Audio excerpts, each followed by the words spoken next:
And ladies and gentlemen, boys and girls, what's going on? My name is Rex, and this is your Daily Chat Season 2, Episode 85 for May the 11th, 2017. It has been a long day today.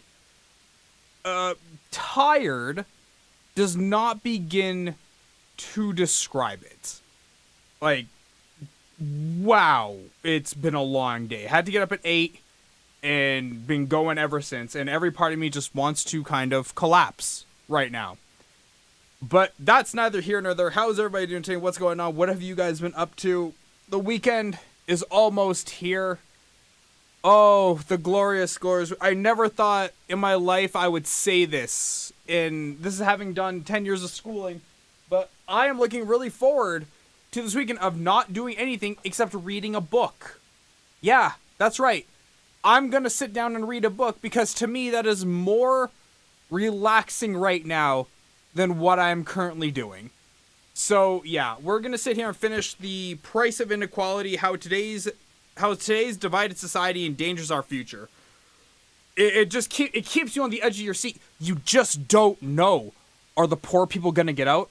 Are the rich people going to keep them down? Keep reading on to find out. Dun dun dun. But yeah, so I'm looking really forward to that. It's actually not a bad book. It's all about the housing crash and how the income disparities just growing and growing ever since. But I want to know more. What about you guys? A big news, actually. Tomorrow at what time is it? Tomorrow at 1 p.m. my time. So it's currently midnight here. So in about 13 hours, I will be interviewing one of the weapons developers from HoloSpark software, the people who make Earthfall. And I am just super excited to do that one. That's going to be an awesome, awesome interview. So tomorrow, in like 13 hours, we're going to be interviewing them. Going to just be taking questions from Twitter, and yeah.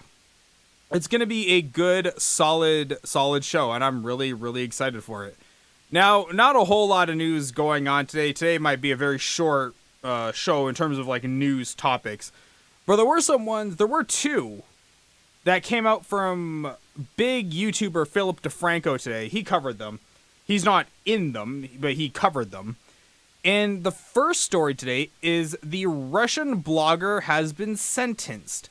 So, for those of you who are too young to remember, but way back in the midst of time, like, we're talking way, way back there, like, mid-2016, like, just may as well have been riding dinosaurs. There was this really strange craze that swept the nation called Pokemon Go. I know, most of you have probably never heard of it.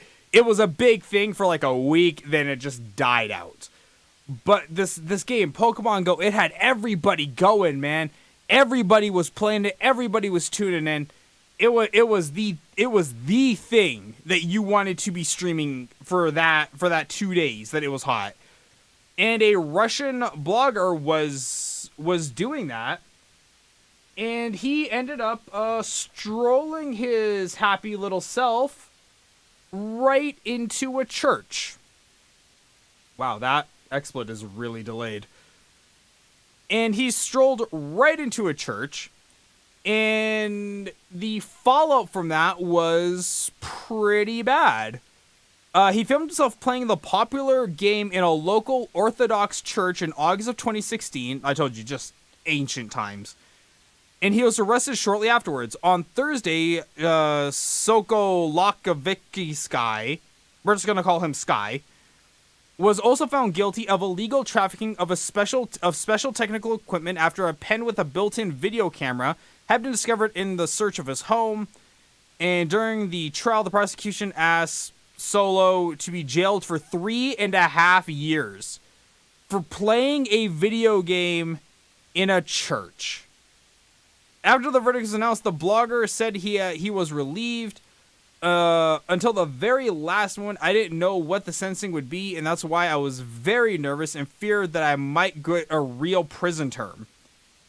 He said that he had already apologized to religious believers, adding that the way he delivered his video was too cynical for Russian society. Oh my God. So, when you read through this article, okay, and you go through what it's all about, people were mad because their feelings got hurt, essentially. Because this dude decided to, he didn't decide to play a game in the church. He happened to stroll into the church playing the game, and that set people off. That got people all just super kinds of butthurt. And as a result now, he's having to serve a 3.5-year suspended sentence, which means he doesn't actually go to Big Bubba's Love Shack Penitentiary, but he gets to, as long as he doesn't commit any more crimes, he'll be A-okay. He'll get out of it. But God, can you believe, people? You are so attached to your fictional flying spaghetti monster ways that a dude who happened to stroll in and play a video game is enough for you to go to prison. I know the world is ass backwards. I fully understand that. But come on. Get over it. It's just a game, man. What's that one dude? Why? Why you gotta be so mad? Just a game. Why? What's the point? So now you've wrecked this kid's life. He was just minding his own business, blogging, pretty much doing his job.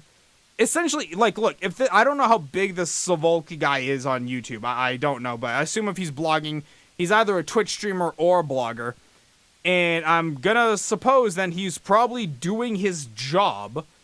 And yeah, people just get all kinds of anal about it, which is sad. I can't imagine anything more stupid than that. But wait! A new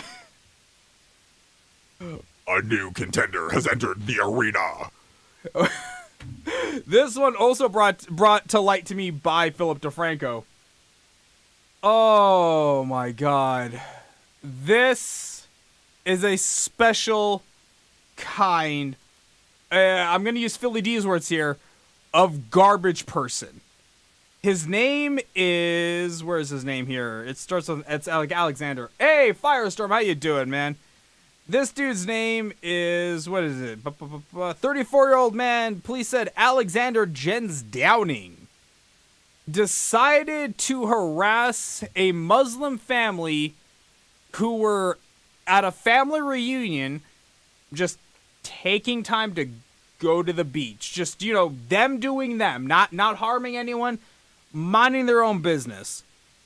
Oh, ladies and gentlemen, please, let's watch and find out exactly what happened here. Come on.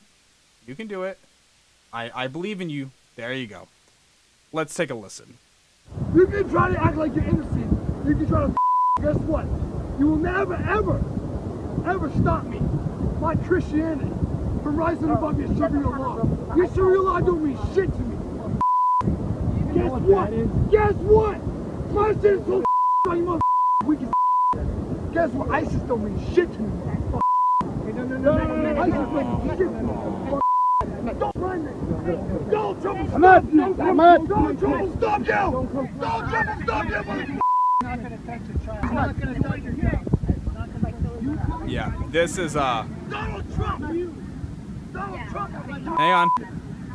Donald Trump got you. Watch. Suck my dick. Suck my goddamn dick. Right there. Oh. Right there. Right there. Oh, Billy, that is classy. Oh God. The Michael Jackson over here. My country is the greatest country in the world. My country is the greatest country in the world. Go ahead. Don't give him the man's face. My country is the greatest country in the goddamn world. Ever. Look at that. Donald Trump, mother. Donald Trump. Donald Trump. Donald Trump. That's my motherfucking deal. That's my motherfucking president. President right there. My president. My president. He King Kong? You can't my president shit. I'm honestly sure there's more bleeps than actual words than that. So yeah. That is 34-year-old man Alexander Jennings Downing, or Downing Jennings. I don't care. His name isn't important. He's not really a person. But yes, he decided to harass a Muslim family on a beach. Just wow.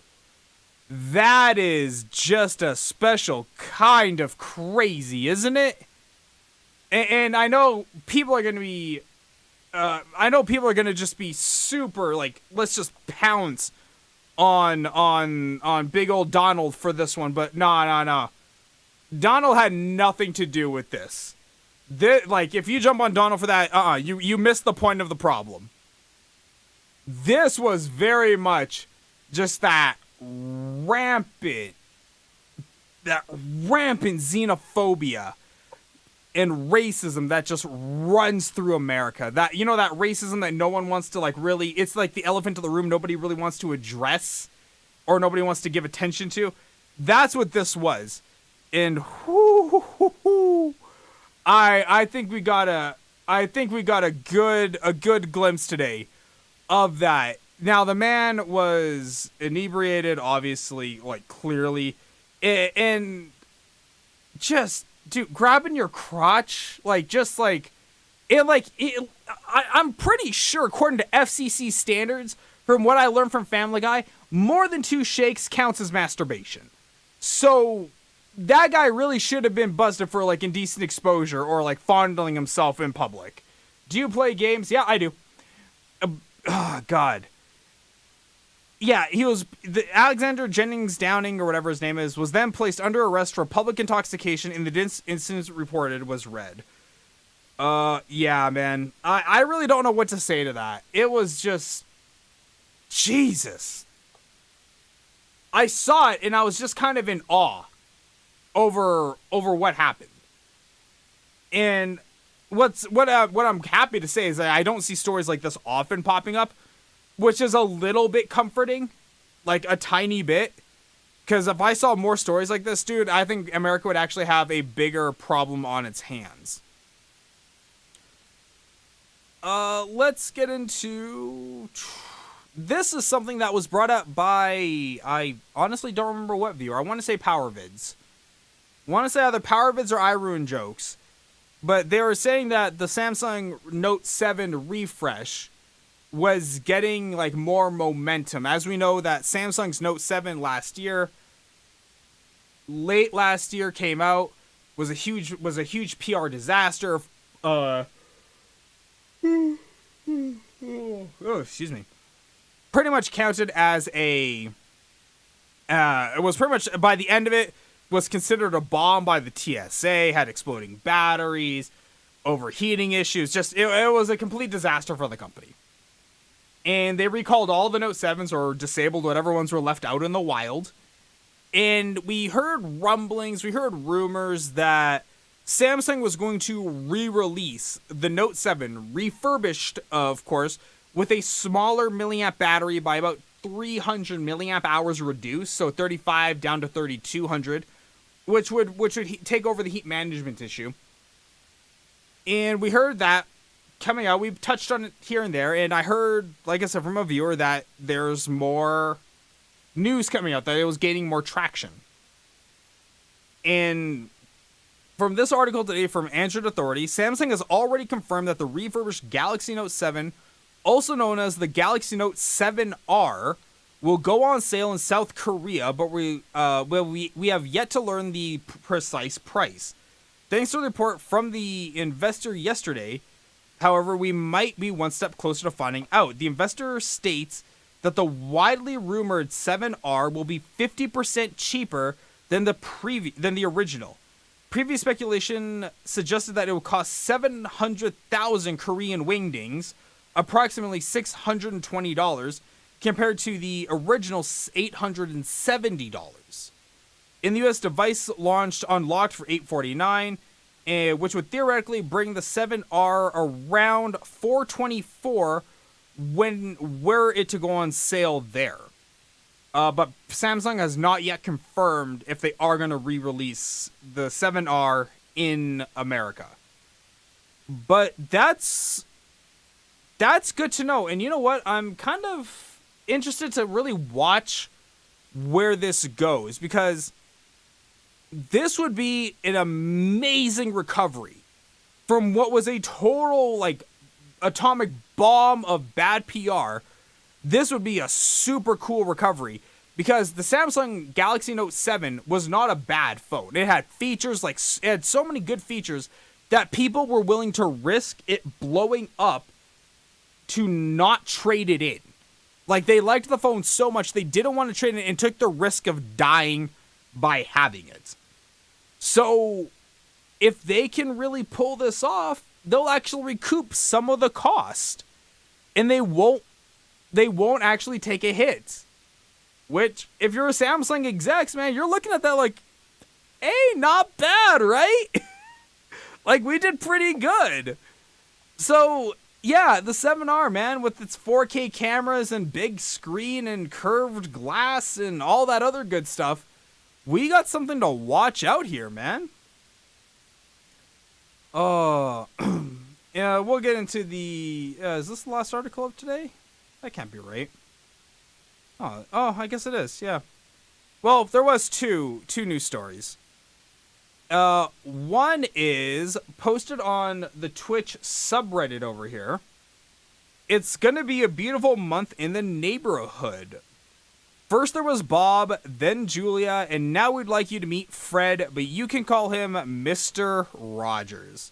We are incredibly excited to announce that all episodes of Marathon Mr. Rogers' Neighborhood, starting on May 15th at 12 p.m., all 886 episodes, including many episodes that have only been aired once or are unavailable elsewhere online, will stream consecutively on twitch.tv/Mr. Rogers. 886 episodes. That's about, if I remember the Power Rangers one, that's about 2 weeks worth of streaming. That's pretty neat, man. And I don't know what... I would love to know the back-end dealings that Twitch is doing with PBS to get these shows. Because if they're getting Mr. Rogers, Julia Childs, Bob Ross, you gotta think maybe next thing on the docket would be something like Magic School Bus. That could very well come up next, which would be pretty dope. But yeah, man. Mr. Rogers coming over to twitch.tv. Well, hi, neighbor. Oh, man. So, yeah, get your cardigans ready, guys. It's go time. There was another show that launched today on Twitch called something Socks. Wind Socks? Super Socks? It's a show about sneakers. I don't know what the hell that was all about. But yeah, there's a show about sneakers. It's some potato show. I don't see the appeal to it. This is about the most I'm going to cover on it. But yeah, if you're into sneakers, I guess Twitch has got you covered now. So yeah, that's pretty much it, man. I guess that's all I really got today. There's really nothing else to talk about. Like I said, pretty slow news day, and I just blasted through my topics. But guys, yeah, I'm gonna wrap the daily chat here. Thanks for tuning in. If you like what you see, hit the subscribe button on YouTube, or follow on whatever platform you watch me on. Other than that, guys, I've been Rex. This has been Daily Chat, episode 85. Sorry it was short, but you know, some days it is what it is. Thanks for tuning in, and oh, don't forget, you can also catch me interviewing Earthfall guys tomorrow, May 12th, or May 12th, at 1 p.m. MST, 12 p.m. CST, on twitch.tv/Lorix2015 or catch it on my YouTube channel. Guys, thanks so much for tuning in. I will see all of you next time. Bye.